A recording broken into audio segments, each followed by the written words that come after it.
Welcome. This is our fourth week of exploring the characteristics of the church when the church gets it right.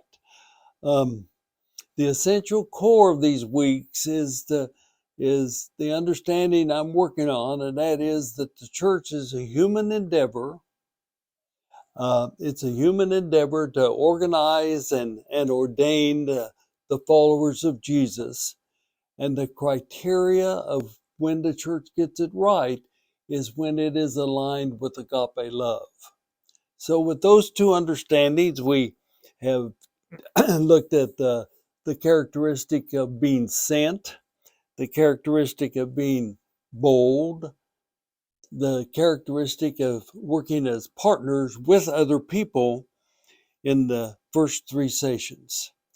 This week, we add to the list a characteristic which, in my opinion, goes against the popular understanding of the church. Today, the popular and common understanding is that the church gets it right when it grows numerically. And to grow numerically, the church has to be homogeneous, members similar and in agreement with each other. I have a problem with this common and popular understanding. My problem is I don't find a basis for this understanding in the life and teachings of Jesus or in the early fragments of the history of the followers of Jesus.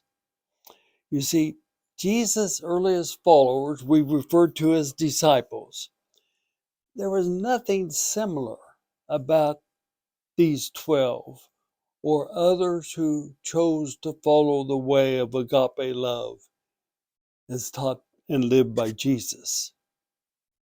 And then, secondly, following the death of Jesus, the early followers of Jesus gathered around the time that we refer to as Pentecost. One of the references to the crowd and what happened there is that people were speaking in their own tongues. This made it clear that these followers of Jesus were represented different cultures, different tribes within different cultures. And these two stories, as well as my experience of observing churches who get it right, enables me to affirm that the fourth characteristic of churches who get it right is diversity. Now, to be sure, similarity enables growth, but I do not find numerical growth to be the essence of following Jesus. Rather, I find the essence of following Jesus is faithfulness to the way of agape love that often does not lead to growth, but rather leads to transformation of individual lives and the life of the community. Let me say that again. The essence of following Jesus is faithfulness to the way of agape love that often does not lead to growth, but rather leads to the transformation of individual lives and the life of the human community. So my observation is, and looking and watching and living with the church for a number of years, is that diversity is the prelude, what comes before the ministry of reconciliation. And reconciliation is living and working with those whom we disagree. Diversity, you see, is the prelude to reconciliation. And this ministry of reconciliation is how Paul, in his letters, kept referring to the life of the community. We must be reconciled one with the other, and we must be reconciled with others that we do not know. And so, if my understanding is correct, many disagree with it, that the church gets it right when it is about agape love, not when it simply numerically grows, then this ministry of reconciliation that becomes the theme of the book of Acts, the sent ones, the apostles, Peter and Paul. First half of the book of the Acts of the Apostles is about Peter. Second half is about Paul. They were different. Peter led the earliest followers of Jesus in and around Jerusalem.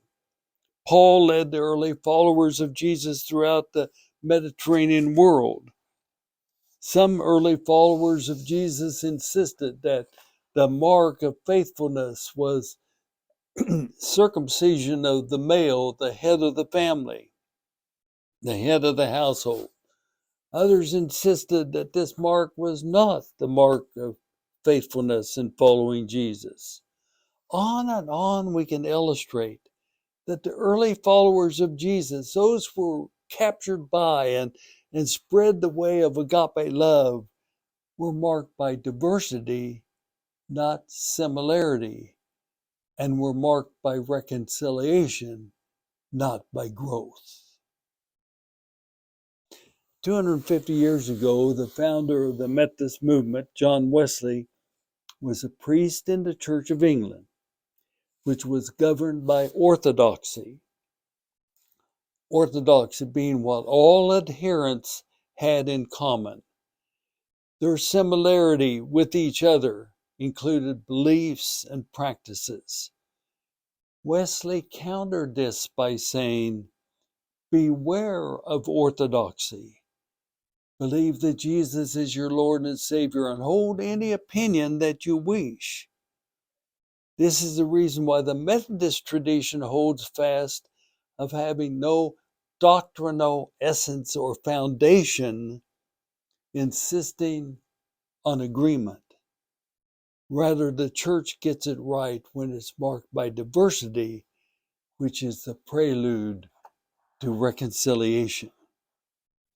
My story of a congregation who got it right was when a church closed its door. 100 years old, outlived its vitality, it had closed. Some months later, I think it was even maybe a couple years later, some neighbors of the church that were just building, that were just sitting there, wanted to get together for sharing and asked the district superintendent if they could meet in this, quote, abandoned building.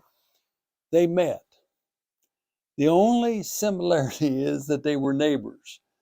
They were not homogenous at all. Young and old, politically and economically diverse, trailer park residents, and residents of elegant homes on 5-acre tracts. Their conversations centered on who they were in their own lives and their spiritual journey, and soon focused on what God's mission of love must be in that location. And so the short story is that they started a daycare, staffed totally by volunteers, primarily residents of the homes in the 5-acre tracts, enabling children of the permanently poor, most of whom lived in the trailer park. Those two groups shared a new life together. Skip a couple years, Karen and I attended worship when the church was reorganized. There was no room in the inn on that Sunday morning. Literally, people were standing. Full of the most diverse group of followers of Jesus I had witnessed anywhere. Diversity, the prelude to reconciliation. Indeed, living and working with those with whom we don't have much in common and are diverse with one another. Or in Wesley's words, beware of similarity, beware of orthodoxy, which is a commitment to similarities, and hold any opinion that you wish. This story in rural Texas was a story of diversity being a prelude to reconciliation, and reconciliation leading to transformation of individuals and transformation of the human community. This story and many others is why I'm convinced that a characteristic of the church getting it right is diversity, not similarity. Now, that's a different opinion than you might have encountered in your journey. And so, for your thought and our conversation, let me ask 2 or 3 questions. First of all, what are your experiences of the church insisting on agreement rather than being energized by diversity? Secondly, what is your response to the understanding that the church gets it right and growth are not one and the same? Finally, what is your response to this formula for faithfulness, to agape love? Diversity leads to reconciliation, and reconciliation leads to transformation. Enjoy your journey. Thank you.